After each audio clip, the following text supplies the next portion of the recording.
Dory.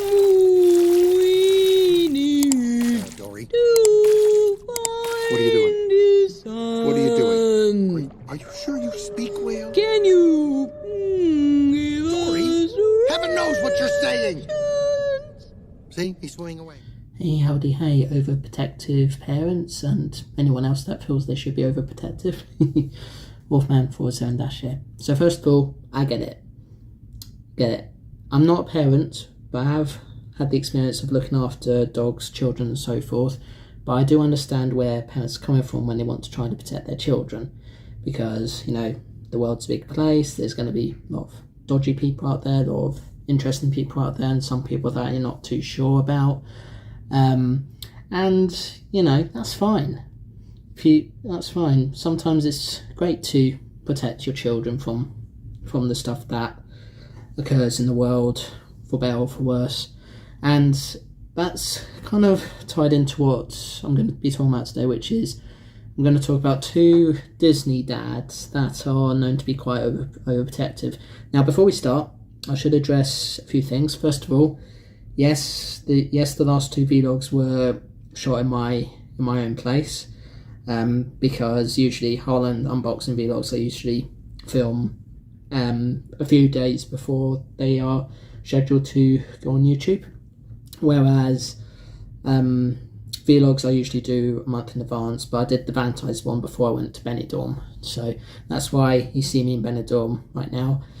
And the other thing is, why am I shirtless? Well, today it's not been too hot, but I have been doing quite a lot of walking today, so, and it did make me build up a sweat, so yeah, cooling down and all that. So yeah, anyway, so the two overprotected dads I'm talking about are King Triton from The Little Mermaid and Marlin from Finding Nemo. So in King Triton's case, he is a king. He's the king of Atlantica, an underwater city set in whatever place and time period that Little Mermaid is set in, and he has a lot of daughters, and one of them being Ariel, who is desperate and as you all know the story, is desperate to see the human world, even though King Triton, and I guess both versions of both sort of takes on the story, wants to protect her from, because of things that occurred with the humans in the past, which I'm not going to go too much into because even I don't quite understand or want to make sense of it. Marlin, different kettle of fish, if you pardon the pun. He, at the beginning of Finding Nemo, he lost his wife and many of his children, except for one child, which he names Nemo. This one child, called Nemo, he wants to protect at all costs and does a lot of things, including taking him to school, but then ultimately taking him out of school. And eventually this does lead into Nemo somehow getting captured and being thrown into an aquarium somewhere in Sydney, which means Marlin has to sort of brave the oceans and venture across the ocean and back to quite literally do the title of the film, Finding Nemo. And he does so with teaming up with Dory, and you all know the story from there. So yeah, two very different characters that are both known as being overprotective dads and live in the ocean. So I think with King Triton, his take on it is he just wants to protect Ariel from the human world, and pretty much does a lot of very harsh things, like he destroys a human statue, destroys Ariel's trove and all that, but it kind of makes her want to join the human world even more, because it's one thing to get her away from her dad and another thing to not be so miserable all the time stuck in the ocean, a place that lots of people, including Sebastian, convince her is fun and all that, but she thinks otherwise and still wants to join the human world. It's later on in that film that Triton realises the error of his ways, realising that now that he's pushed it too far, Ariel has well and truly gone out of the ocean, done the deal with Ursula, and is among the humans, albeit at the cost of her own voice and at the risk of having only 3 days to find true love, to get rid of the curse and become human forever. So King Triton does the ultimate sacrifice. He decides to give Ursula exactly what she wants, him in the place of Ariel, and in doing so, she becomes ruler of the Seven Seas, at least for just a little while, until she gets impaled by Eric's ship, or as in the remake puts it, Ariel does that.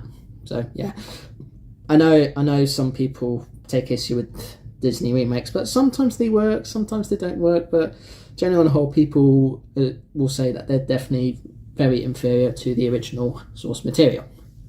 So yeah. Now, as for Marlin, Marlin does sort of similar stuff, but not quite as sort of super duper serious like King Triton does. But through the journey he takes, he actually becomes a much braver fish than he once was, because he decides to follow the directions of a.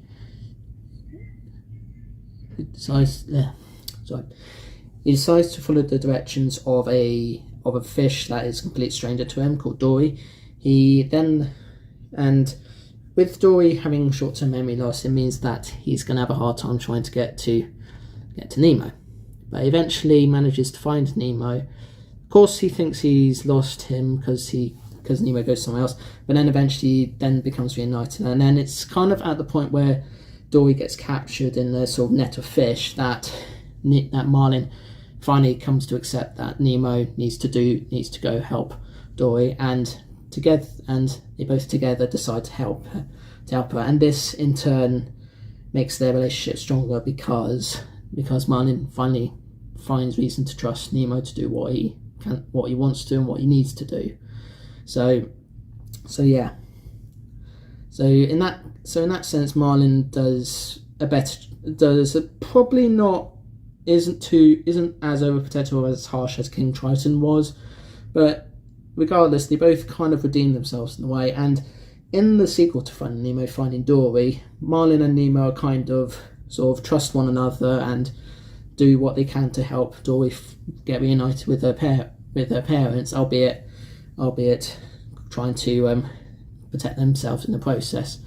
So yeah, I think out of the two, but I think Marlin's the strongest in terms of being an overprotective parent, because he does have a very good genuine reason to do what he needs to do, whereas King Triton it's more of a case of he doesn't trust the humans because of something that happened in the past, which, as anybody would know, if something happens in the past, sometimes it's best to let it go, as a certain Disney character would say, and try and move on and just accept that what happens has happened. And yeah, so yeah,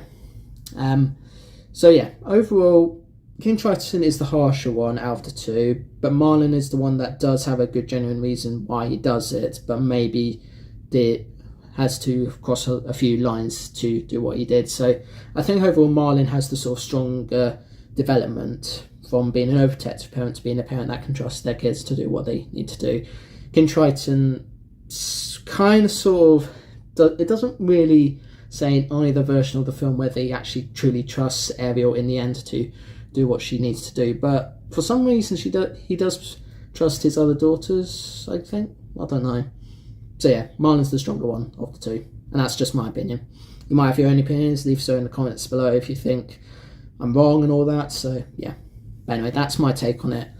And I do understand where all you overprotective parents may be coming from. You might want to protect your children from all sorts of things, and that's why there are certain things as this, like parental guidance for video games and internet and so forth, and the age ratings for films and all that stuff. It's all there to guide you.